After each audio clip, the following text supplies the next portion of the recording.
오늘 설교 제목이 좀 영어를 써서 죄송합니다.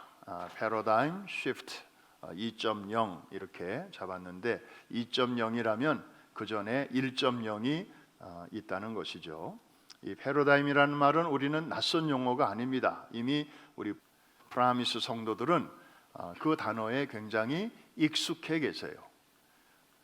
한 번 더 뜻을 정리하면 그 시대의 보편적인 큰 사고의 틀, 이거를 이제 패러다임이라고 정의를 합니다. 그러니까 그 시대의 사람들이 대부분 그렇다고 이제 믿는 거죠. 당연하다고 생각하는 거예요. 거기에 별로 사람들이 토를 달지 않습니다. 그런 면에서는 어떤 시대 정신이라는 말과도 서로 연결이 될 수 있습니다. 그런데 이 패러다임은 그게 과학적으로 이성적으로 맞을 수도 있고 틀릴 수도 있어요. 그래서 때로는 변합니다. 또 변해야 되고요. 변하지 않고 가만히 있는 패러다임은 반드시 문제가 생깁니다. 세상이 변하는데 거기에 맞추지 못하면 이제 이 패러다임은 죽은 패러다임일 뿐만 아니라 들어맞지 않는 패러다임이 돼서 오히려 인간의 삶을 방해합니다. 아주 사람을 불행하게 만드는 것입니다. 그래서 적절하게 이 패러다임은 쉬프트, 이 변형이 돼야 됩니다. 예를 든다면 아주 오래전에 사람들은 믿었습니다. 지구가 가만히 있고 태양이 지구 주위를 돈다. 달도 돌고 화성도 돌고 태양도 돌고 지구를 중심이라고 생각을 했습니다. 그 교회가 잘못 가르쳐서 그런 것입니다. 하나님이 사람들을 너무너무 사랑하시고 또 창조의 꽃으로 사람을 만드셨는데 그 사람이 살고 있는 이 지구가 우주의 중심이다. 그래서 이제 그렇게 가르쳤는데 사람들은 너나 할 것 없이 다 그렇게 믿었죠. 소위 천동설을 믿었습니다. 그런데 그때 소수의 사람들은 그게 아닌데 갈릴레오 같은 사람은 자기가 갖고 있는 과학적인 상식으로는 그게 아닌데 그래서 이제 토를 달았죠. 그랬다가 죽을 뻔했습니다. 겨우 살아나면서 너 다시 그런 얘기하면 너 그때는 국물도 없어. 그랬더니 알았습니다 하고 그 재판정을 나오면서 유명한 말 한마디를 하죠. 그래도 지구는 돈다. 오늘날은 어떻습니까? 천동설 얘기하는 사람은 이제 정신 나간 사람이고 지금은 다 지동설이 이제 패러다임이 됐잖아요. 그런 것처럼 이게 변하는데 이게 쉽지는 않습니다. 시간도 오래 걸리는 거죠. 그런데 오늘 우리가 이제 만나게 되는 바나바라고 하는 이 분은 우리가 이제 지금까지 알았던 바나바는 바울의 동역자다. 그리고 집고 중에 있는 바울을 찾아가서 사역의 무대로 등장시켜준 그런 아주 조력자다. 뭐 이런 정도로 우리가 알고 있지 않습니까? 근데 저는 이번에 우리 팀들과 함께 터키의 구브로라고 하는 그 섬을 저는 처음으로 가봤어요. 말로만 들었는데 거기에 가서 이제 바나바라고 하는 분을 재발견하는 그런 뜻깊은 시간을 갖게 되었습니다. 이 사람이야말로 어떤 면에서 정말 그 시대의 그 패러다임을 과감하게 깨트린 그런 어떤 면에서는 소리 없는 혁명가의 그런 사람이었습니다. 뭘 보면 알 수 있는가 하면 그가 목회했던 그 안디옥 교회의 그 지도자들이 어떤 사람들이었는가를 살펴보면 확실하게 알 수 있습니다. 우리 사도행전 13장 1절 한번 볼까요? 읽기 전에 미리 말씀드립니다. 관전 포인트. 저 한 절 속에는 패러다임 시프트라는 단어는 안 보일 것입니다. 왜? 녹아 있기 때문에 그렇습니다. 그런데 분명하게 보입니다. 자, 사이사이에 숨어 있습니다. 생각하시면서 같이 한번 읽겠습니다. 시작. 안디옥 교회에 선지자들과 교사들이 있으니 곧 바나바와 니게르라 하는 시몬과 구레네 사람 루기오와 분봉왕 헤롯의 젖동생 마나엔과 및 사울이라. 자, 바나바가 나오죠. 바나바는 지금 저 교회의 담임 목사입니다. 그리고 맨 끝에 나오는 사울은 이제 바울이죠. 우리가 알고 있는 바울인데 그 당시 저 교회의 협동 사역자였습니다.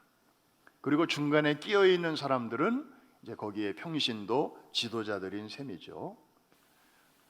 자, 미리 좀 우리가 알아두면 좋은 게, 그럼 바나바는 고향은 그 구브로라고 하는 섬 사람이죠. 그런데 그가 신앙생활을 어디서 했는가 봤더니 예루살렘 교회에서 했습니다. 예루살렘 교회 출신입니다. 사도행전 그 4장과 13장을 이렇게 보면 그의 신앙생활의 모습이 4장에 아주 자세히 잘 나와 있습니다. 그런데 사실 바나바는 사도도 아니었고요. 그 다음에 7 집사 중에도 들지 못했습니다. 요즘 말로 말하면 직분이 없는 사람이었어요. 그냥 평범한 그야말로 평신도였습니다.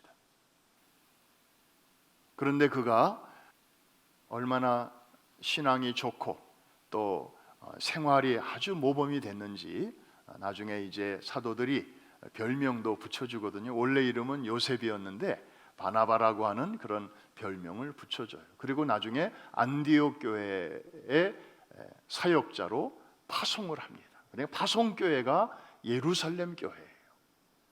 여러분, 예루살렘 교회는 우리가 알다시피 마가의 다락방에 오순절날 성령이 강림하심으로 탄생한 신약시대의 첫 번째 교회입니다.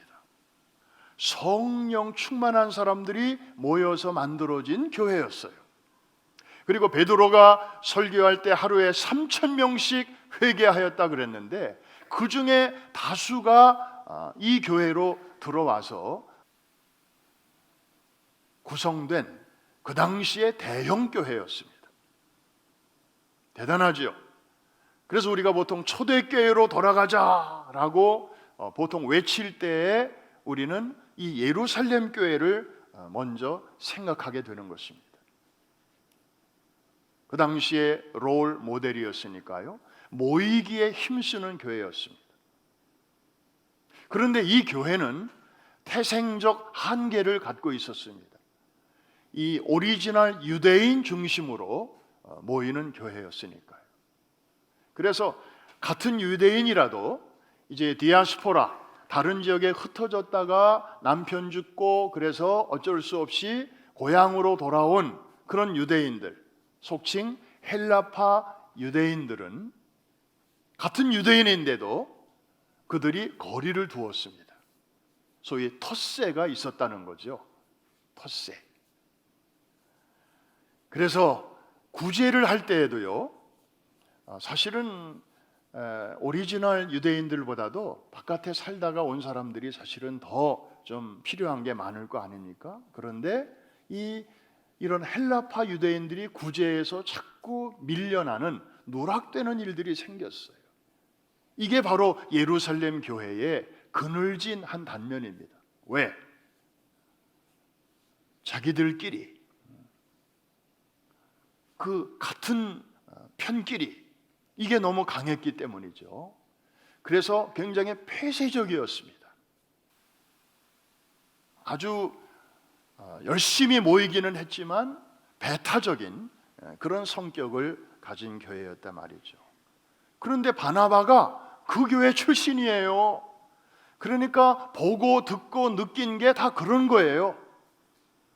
자기도 모르게 몸에 배었을 것입니다. 그런데요, 우리를 놀라게 하는 사실은 그가 안디옥에 파송되어 갔을 때 이제 목회하면서 교회의 리더십을 편성할 때 보니까 전혀 폐쇄적인 모습이 보이지 않습니다. 너무 놀라운 거예요. 당연한 게 아니죠. 자, 우리 13장 1절 아까 읽었는데 한번 다시 한번 띄워주십시오. 거기 어떤 사람들이 모여 있는지. 자, 바나바와 바울이 있고요. 그 사이에 누가 있다고요? 니게르라 하는 시므온. 시므온이 별명이 니게르예요. 니게르는 영어로 말하면 니그로. 이 검다는 말이거든요. 그래서 저 사람은 보나마나 아프리카 출신 사람이었다. 그 다음에 구레네 사람 루기오가 나오는데, 구레네도 오늘날의 북아프리카에 있는 리비아예요. 저 사람도 아프리카 사람이에요. 피부가 거무튀튀했을 거예요. 그리고 분봉왕 헤롯의 젖동생 마나엔, 그러죠? 저 젖동생이라고 하는 것은 어릴 적부터 같이 자란 친구. 그래서 이 로열 패밀리는 아니지만 그 헤롯의 젖동생이니까 그 헤롯과 어릴 적부터 같이 자랄 정도로 상당한 귀족층의 사람인 것을 알 수 있죠. 그래서 이 안디옥 교회의 구성을 보면 굉장히 다양한 사람들이 함께 모여 있는 것입니다. 피부 색깔도 다양하고 신분도 다양하고 열려 있는 교회였습니다.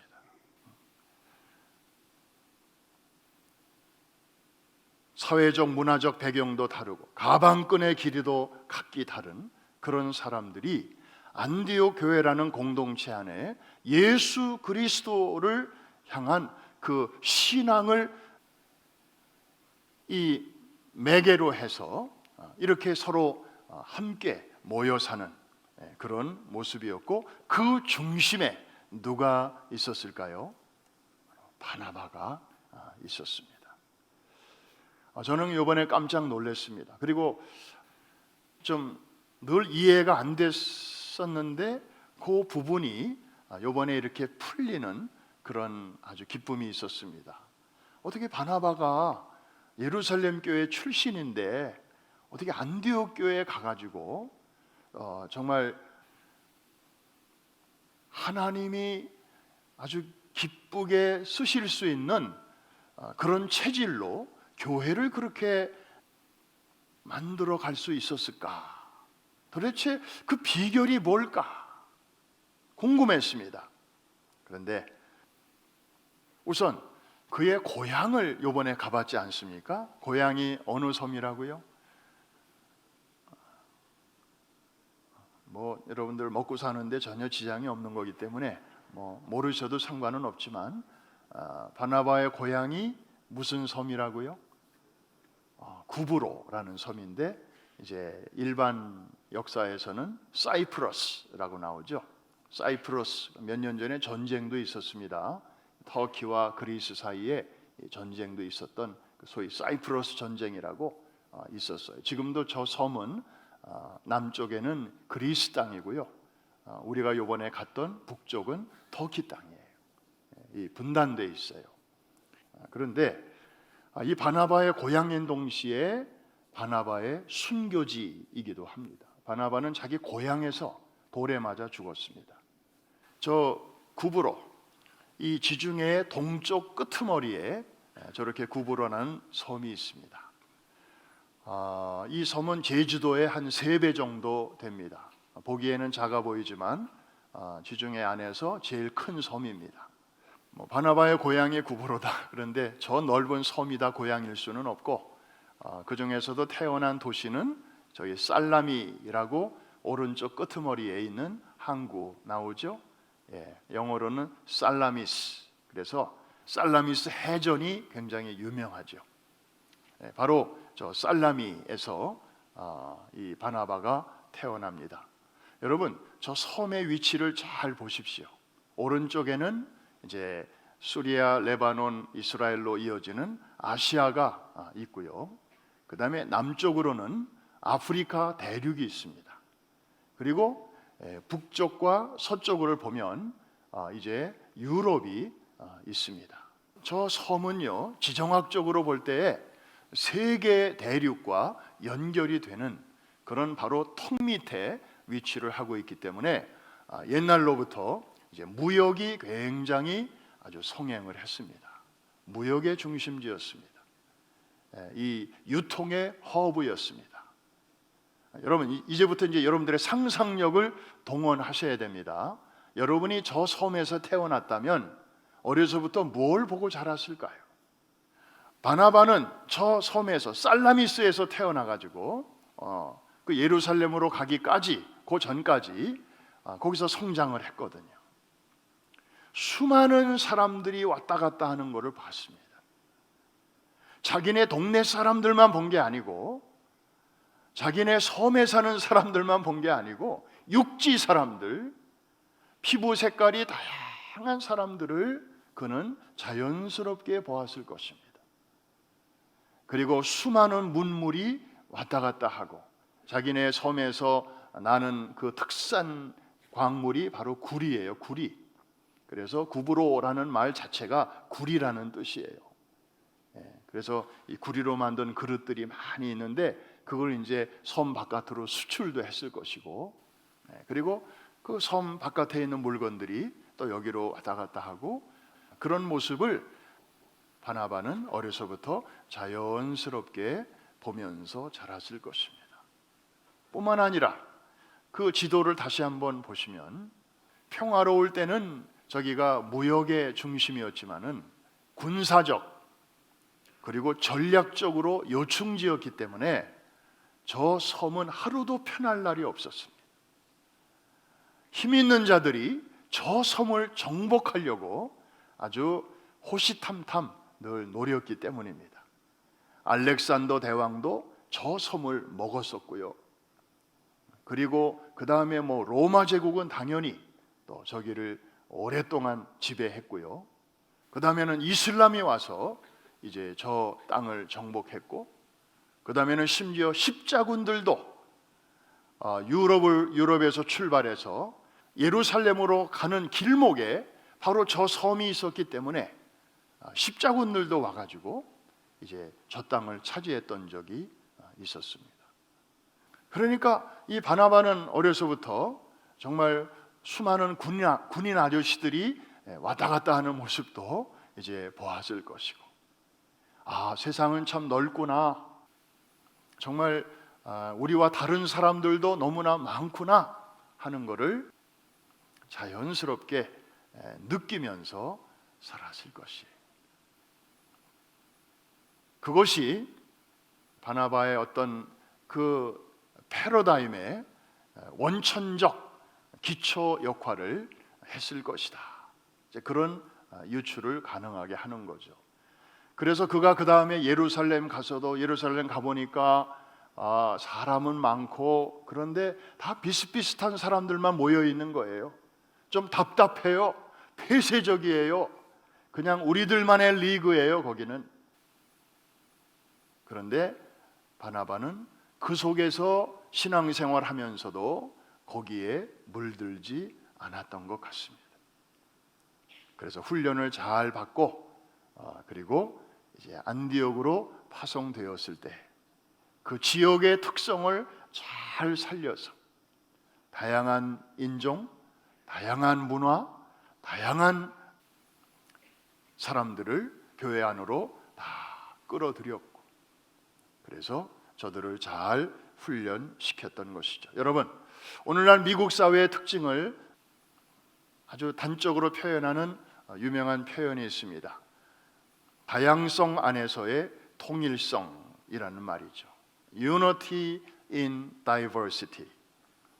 그런데 사실 이거는 어느 학자들이 이렇게 멋진 말을 만들어내기 이전에 이미 2000년 전에 1세기에 안디옥 교회가 이미 이런 모습을 보여주고 있었어요. 그래서 이런 개방적이고 이런 포용적인 교회 분위기 때문에 하나님께서는 당시 양대 교회가 있었지만 예루살렘 교회가 있었고 안디옥 교회가 있었는데, 하나님께서는 이 사람도 더 많고 재정도 더 넉넉한 이 교회보다는 상대적으로 열세에 있는 안디옥 교회였지만 이 교회를 세계 선교의 전초 기지로 사용하셨던 것입니다. 하나님이 쓰시는 그 원리를 우리는 여기서 볼 수 있습니다. 저는 교회 바깥에서 이제 잠시 머물면서 우리 미주 한인교회와 또 우리 교회를 좀 생각해 보는 시간을 가지게 되었습니다. 여러분, 우리 미주 한인교회 한 4,000개 되죠? 그런데 지난 3년 동안에 1,000개 정도가 없어졌다고 합니다. 지금 한 3,000개 정도 남아 있어요. 지난 70년대부터 해서 최근까지 50년 동안 정말 미주 한인교회는 큰 역할을 했습니다. 영적인 중심지만이 아니라 이민자들이 함께 모여서 서로 정보를 나누고 또 애환을 서로 위로하는 그런 소셜 센터 역할까지 감당을 했습니다. 아주 긍정적인 측면이죠. 그런데 세월이 흐르다 보니 이민의 흐름은 거의 끊어지고 또 이미 오신 분들은 고령화가 되어가고, 그래서 이제 한인들이 모이는 일세 교회들이 지금 나름대로 이제 위기에 봉착하게 되었습니다. 많은 사람들이 걱정합니다. 한인교회가 지금 이 패러다임을 그대로 유지하고 간다면 머지않아 유대인 회당꼴 날 것이다. 다시 말하면 게토화 될 것이다. 여러분, 유대인 회당, 제가 뉴저지에 가서도 그런 설교를 했는데요. 여러분, 우리가 지금 뉴저지 성전으로 쓰는 그 장소가 얼마 전까지 유대인 회당이었습니다. 한때 아주 사람들이 많이 모였다고 그래요. 그리고 몫이 너무 좋아요. 그래서 지금도 뉴저지에 있는 교회 목사님들이 무슨 모임을 가질 때 툭 하면 뉴저지 성전에서 모이기를 원해요. 왜 그러냐 그랬더니 거기가 모이기가 딱 좋다는 거예요. 사방에서 모이기가 딱 좋고, 유대인들이 원래 그런 좋은 자리를 잘 잡아요.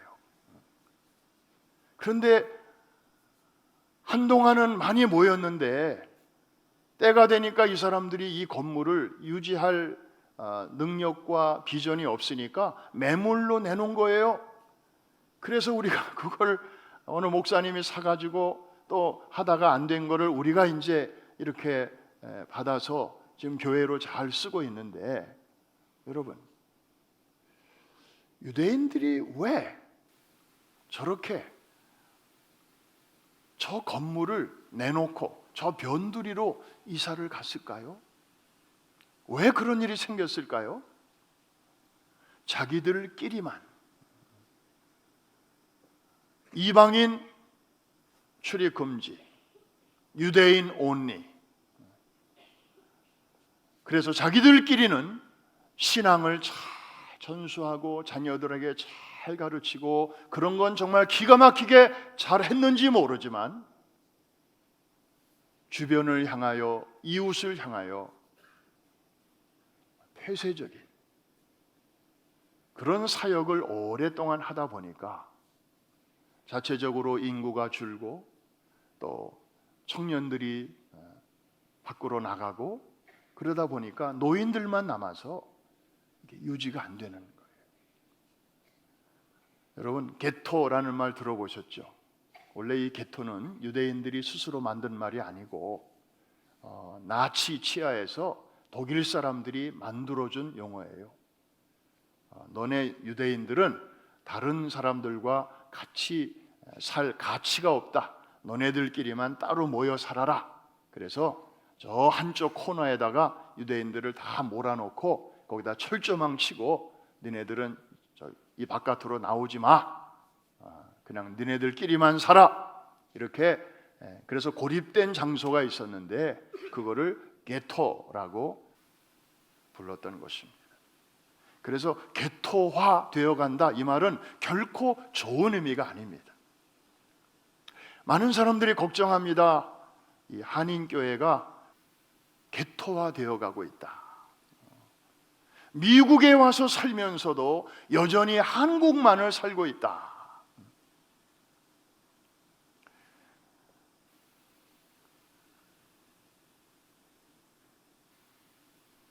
여러분, 우리는 이번에 홀리윈을 하면서 참 많은 것을 보았습니다. 느꼈습니다. 많은 사람들이 이 교회라는 울타리를 넘어서 들어왔습니다. 매년 그랬습니다. 그런데 이번에 좀 다른 것은 한 번 오신 분들을 우리가 그냥 이벤트로 그냥 여기는 것이 아니라 그분들을 우리가 복음 전도의 대상으로 생각하고 이분들에게 계속 올 수 있도록 좀 다리는 당장 아닐지라도 징검다리라도 좀 놓아드리자, 이제 그런 전략을 가지고 이제 여러 사람들이 준비를 했습니다. 여러분, 선교는 이벤트가 아닙니다. 선교는 삶입니다. 우리 이웃들과 함께 해야 하는 삶, 이것이 바로 이 선교적 삶이고, 그렇게 하는 교회가 선교적 교회입니다. 어떻게 하면은 우리 교회가 이제 정말 414 윈도우라고 하는 이 사역을 지금까지 해온 것처럼 앞으로도 잘 해가야 될 텐데, 이것을 그냥 숨 쉬듯이 자연스럽게 생활 속에서부터, 그리고 우리 어른들만이 아니라 자라나는 다음 세대들까지 이것을 잘 할 수 있을까라고 하는 그런 고민을 이제 우리가 하게 되는 것입니다. 돌이켜보면 우리 교회에 이 패러다임 시프트가 몇 번 있었습니다. 2000년대 초반으로 접어들면서 평신도 목회라는 커다란 전환이 있었습니다. 정말 이거는 저도 그때 있었습니다마는 엄청난 시프트였습니다. 20명이 넘는 부목사님들이 각 교구의 교구장을 다 하고 계셨는데, 이게 처음부터 그렇게 했는데 이제 이것을, 그 제도를 이제 장로님들이 교구장을 하게 하자는 것입니다. 많은 사람들이 반대했고, 그렇게 하면 교회 금방 무너진다고 걱정했습니다.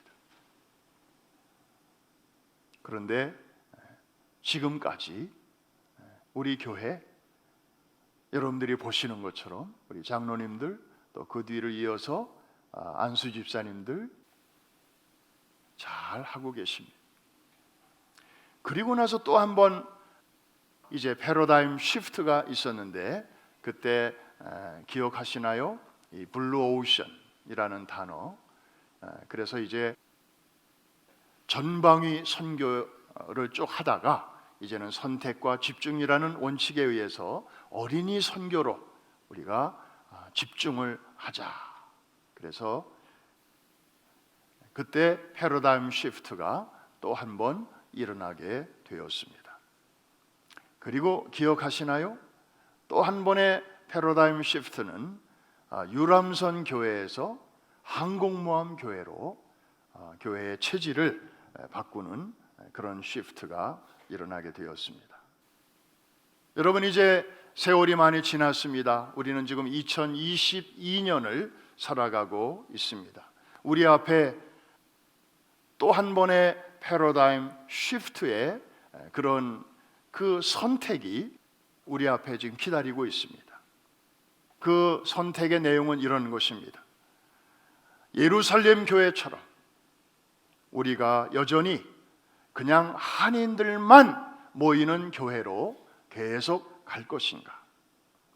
아니면 1세기의 안디옥 교회처럼 우리 한인들이 중심으로 모이되 우리 주변의 넌 코리안들을 향해서도 문을 활짝 열고, 그래서 모노컬처럴한 그런 예배가 아니고 이제 앞으로는 멀타이컬처럴한 그런 예배로 나아갈 준비가 이제 우리에게 되어 있는가 하는 것입니다.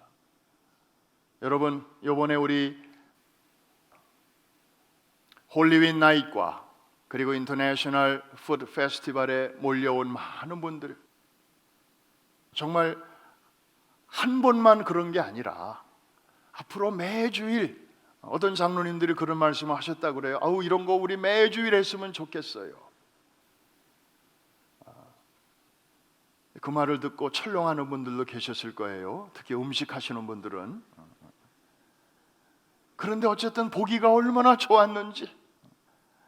그래서 예배당 곳곳에 아이들의 웃음소리와 찬양소리가 가득하고, 그리고 한국 사람은 아닌데 애들과 함께 온 분들 같은데 그 얼굴에 아주 행복한 미소가 가득하고, 바로 이런 모습으로 우리 교회가 서서히, 갑자기는 안 되니까 서서히 그렇게 변해갈 때, 아마 우리 교회라고 하는 이 복음의 그늘 아래 이제 많은 사람들이 모여서 쉬고, 또 교제를 누리고, 또 서로 힘을 얻고, 그리고 한 주님을 함께 예배하는 그런 날이 올 수 있다면, 그 앞에 이 어린 나무를 심으며 땀을 뻘뻘 흘리신 그늘을 만드는 그 세대들이 볼 때 정말 큰 보람을 느끼실 수 있겠다. 이해가 되시면 아멘 하십시다. 그래서 지금 바깥 세상은 계속 변해가고 있습니다. 이번에 저 터키 가서 깜짝 놀랐어요. 터키 사람들이 이제 이렇게 버스 안에도 타고 뭐 식당에서도 안내하고 하는데 한국말을 그렇게 잘해요. 그래서 아주 진풍경이 생겼는데요, 그 터키 사람은 우리한테 한국말로 말하고요, 우리는 또 한국말로 할까 그러다 혹시 이 말을 저 사람이 못 알아들으면 어떡하나 하고 또 영어로 얘기를 하고, 한국 사람은 영어로 얘기하고 터키 사람은 한국말로 얘기하고, 뭐 이런 풍경이 어디 있습니까? 그런데 너무 놀랐어요. 지금 바깥에서는요, 한국말 배우기 열풍이에요. 한국에 대한 관심이 대단합니다. 그래서 저는 오면서 그런 생각도 했어요.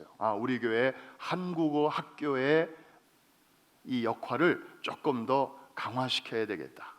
그래서 이 1학년 주일학교에서 1학년부터 우리 PKC로 들어가는데, 그 1학년 들어가기 전까지는 오히려 한국말을 더 잘 가르쳐서 외국인 아이들도 한국말을 가르쳐 가지고 한국어로 이제 예배 드릴 수 있고, 물론 이제 작은 분반 공부는 영어를 잘하는 선생님들이 영어로 이렇게 하도록 하겠지만, 전체적인 예배는 아예 저학년들은 한국말로 그렇게 예배를 드리고, 그래서 외국인들도 일부러 좀 와서 한국말도 좀 배우게 하세요. 그러면 오히려 좋을 것 같아요. 그리고 1학년이 딱 되면서부터는 이제 영어로, 중학교, 고등학교까지 다 그렇게 하니까. 그래서 세상이 지금 너무 급하게 달라지고 있구나 하는 것을 보게 되었습니다. 제가 작년도에 퀸즈의 주민 분포 현황을 봤습니다. 우리가 살고 있는 이 지역에 차를 몰고 5분, 10분 내로 도달할 수 있는 이 지역에 중국어를 사용하는 사람들이 40만 명이 지금 살고 있어요. 그 다음에 인도어를 말하는 사람이 38만 명이나 살고 있어요. 그리고 이제 히스패닉인데 콜롬비아, 푸에르토리코, 에콰도르, 멕시코, 도미니칸 리퍼블릭, 기타 중남미 여러 나라 히스패닉 사람들이 합치면 52만 8천 명이 살고 있습니다. 우리가 비행기 타고 가는 세계도 있지만 이미 우리 옆에 와 있는 세계도 있습니다. 저는 요새 이렇게 기도합니다. 하나님 아버지, 우리 교회가 한인들 중심으로 모이기는 하지만 다른 타 문화권에 있는 분들도, 외국인 형제 자매들도 얼마든지 함께 모여서 한 하나님, 한 예수님, 한 성령님을 마음껏 찬미하고, 그리고 저들에게 주신 은사와 재능을 120% 활용해서 변치 않는 복음을 급변하는 세상에 전달하는 그 중에서도 특별히 414 세대들에게 어서속히 복음을 전하는 일에 그 깃발을 함께 흔들 수 있는, 그래서 1세기의 영성을 지닌 안디옥 교회의 영성을 지닌 21세기의 프라미스 교회가 되게 하여 주시옵소서. 아멘입니까? 이제 우리가 시작해야 할 기도입니다. 이제 시간이 좀 됐습니다마는 오늘 추수감사 주일이기 때문에 이 바나바를 통해서 우리가 함께 생각해 봐야 할 이 감사의 차원 한 포인트만 생각하고 말씀을 마칩니다. 여러분, 바나바는 아까 말씀드렸죠? 예루살렘 교회의 멤버였습니다. 집사도 아니었고 사도도 아니었어요. 그런데 그의 삶이 너무나 다른 사람들에게 힘이 되었습니다. 교회에도 큰 힘이 되었습니다. 그래서 별명을 붙여준 게 바나바예요. 원래 이름은 요셉이었고요.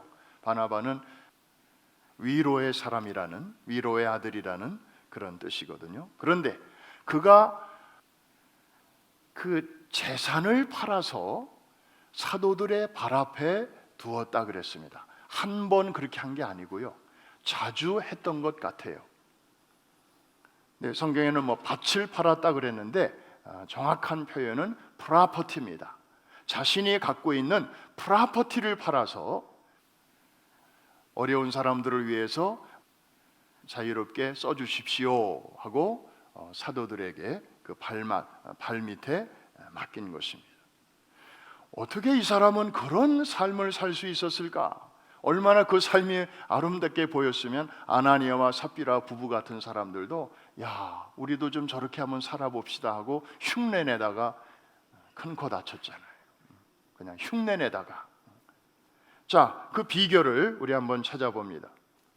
사도행전 4장 36절 37절인데 같이 한번 읽겠습니다. 시작. 구브로에서 난 레위족 사람이 있으니 이름은 요셉이라. 사도들이 일컬어 바나바라, 번역하면 위로의 아들이라 하니 그가 밭이 있음에 팔아 그 값을 가지고 사도들의 발 앞에 두니라 그랬습니다. 다시 36절 보시면 구브로에서 난 어디 출신 사람이 있다고요? 저기에 열쇠가 있습니다. 레위족 사람이라. 다시 말하면 레위 지파 사람이라는 거죠. 물론 저 당시에는 지파 개념이 많이 흐트러진 때였습니다.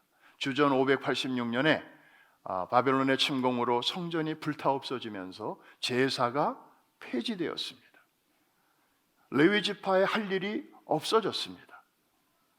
그리고 들어오는 수입도 따라서 없어졌습니다. 저들도 먹고 살아야 되겠기 때문에 흩어져서 이제 일을 하게 되었고, 나중에는 집도 갖게 되었고, 그리고 밭도 갖게 되었을 것입니다.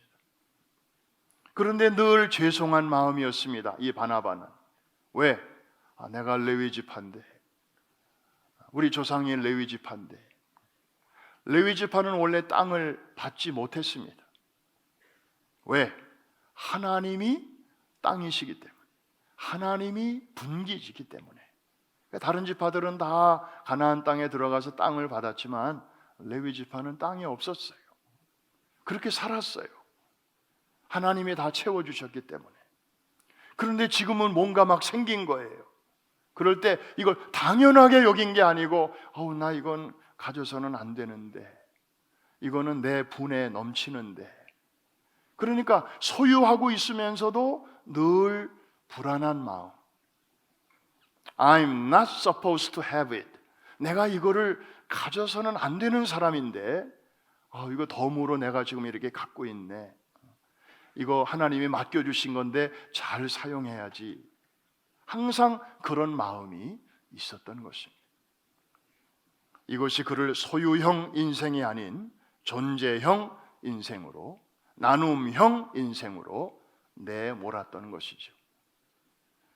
사랑하는 성도 여러분, 그래서 바나바의 이 감사의 그 생각을 보면 항상 출발점은 제로였습니다. 나는 아무것도 없이 살아야 될 사람인데 지금 뭐가 있네? 아이고 감사해라.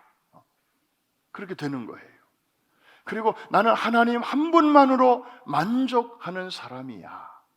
항상 이것이 깔려 있다 보니까 있을 때도 감사하고 없을 때도 감사하고,